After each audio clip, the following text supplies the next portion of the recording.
Welcome back. So in the last video, we made our way down to Moonahan, showed you some of the monsters of this area. Since then, I've leveled up quite a bit, upgraded to all the best weapons and armor, so you can see that I've gotten some nice boosts to attack and defense for the Prince of Midenhall, and nice boosts to attack for the Prince of Connacht. So in this video, we're gonna make our way to Moonbrooke Castle, find the deceased king of Moonbrooke, and then ultimately uh, rescue the Princess of Moonbrooke, thus completing our party. Um, so from Moonahan, it's just a little bit south, across the bridge, and then we're just going to make our way straight west. Uh, in the castle of Moonbrooke, there's going to be a whole bunch of monsters. Obviously, the castle was destroyed. Hargon's forces killed everyone and laid waste to the castle. None of the monsters in that castle are new. There's at least one that I haven't shown you on screen, but we could have seen it over near Moonahan, and that is the Smog. Um, but other than that, you should be more than strong enough to take down the monsters in this area.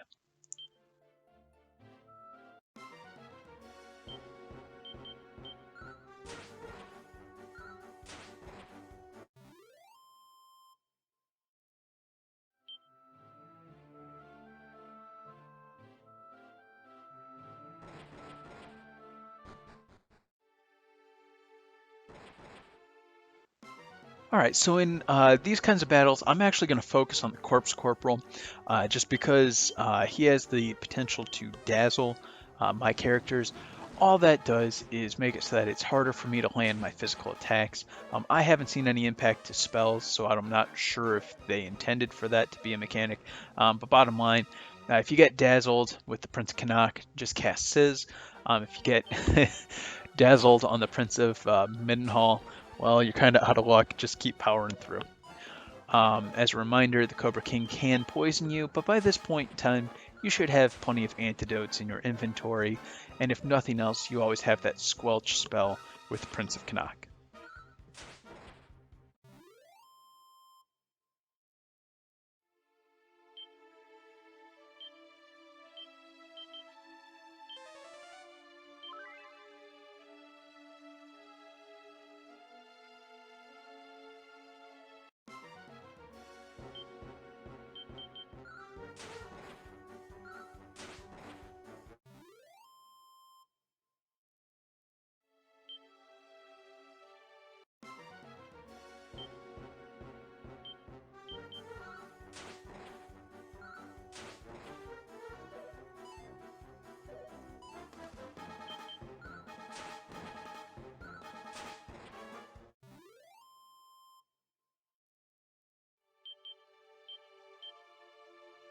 All right, so here we are in the throne room, and the spirit that I'm talking to is the King of Moonbrooke, and he's telling us that his daughter, the Princess of Moonbrooke, has been turned into a mongrel. She's been turned into a dog. Um, Obviously, we've already seen one dog that happened to be quite keen on following us around. So there's your first big clue of what happened to the Princess of Moonbrooke after that first video of the game.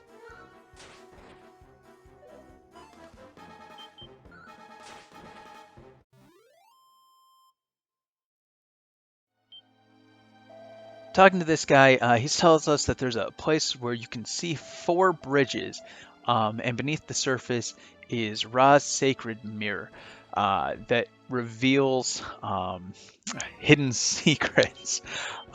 So that's the second clue. I didn't take us there earlier, but there's a place in the map south of Moonahan where from one spot you can actually see 4 bridges, and then there's just a little swamp. And in that swamp is where we're actually going to find Rosmere.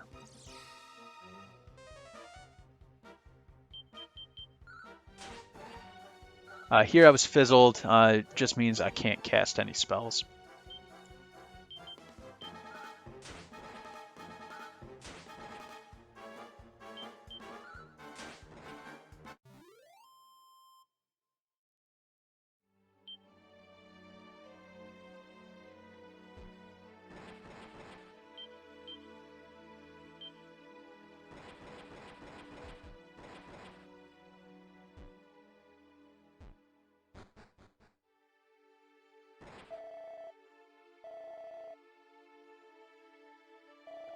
So here he's telling us that the princess was banished to a town far off and transformed by some magic. Again, telling us find Rosmere, save the princess. So with that, that's really all that we need to do here in the castle of Moonbrooke. There's really nothing else for us. So with this, I'm going to make my way out, and then we're going to head back east so we can find that spot where we can find or see the four bridges.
All right, so obviously I went back east, stayed to the south of the mountain ranges and the rivers, and once we get out of this battle, we'll be able to see the little swamp.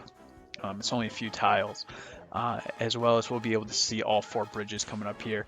And obviously, once again, since there is a key item on the ground, it does show us where it is. Thankfully, we don't have to just randomly search for it.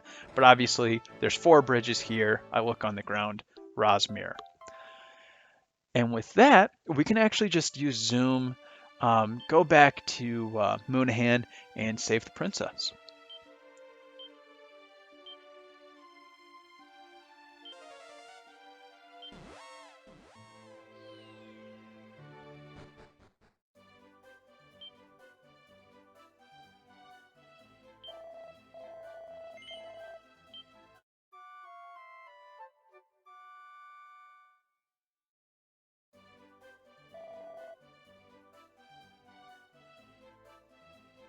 All right, so making our way up here, go ahead and don't talk to the dog. Unfortunately, if you talk to the dog, it follows you. You gotta leave the town.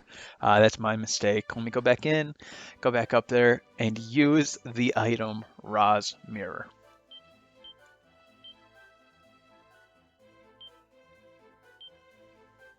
And once you use it, you can see a beautiful princess in the reflection. The mirror shatters, curse is lifted, and we have finally rescued the princess. And with that, we have our full team.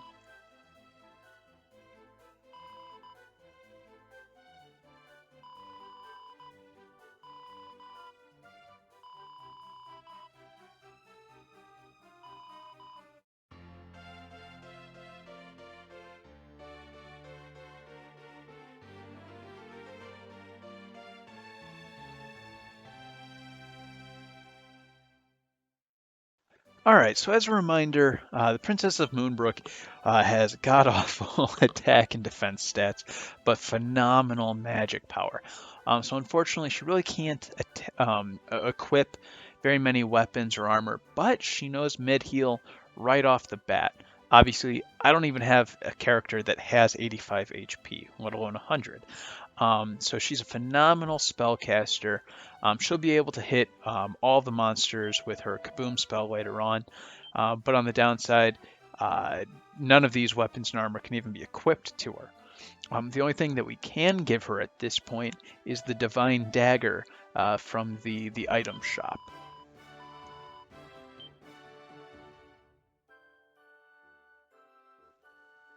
And even with the Divine Dagger, it's just plus 10 attack, giving her a whopping 14 attack power. So unfortunately, yeah, she's really just going to be kind of a human meat shield at this point, unfortunately. But she will be able to heal our characters up. She will gain a lot of MP real quick. In the next video, we're going to go ahead and make our way to the Tower of Wind, where we can get the windbreaker that this guy's talking about that allows us to jump from high places and just soar on the wind. That's how we're going to get to the next continent. So again, in the next video, going to go to the Tower of the Wind, get ourselves the windbreaker. Thanks for watching.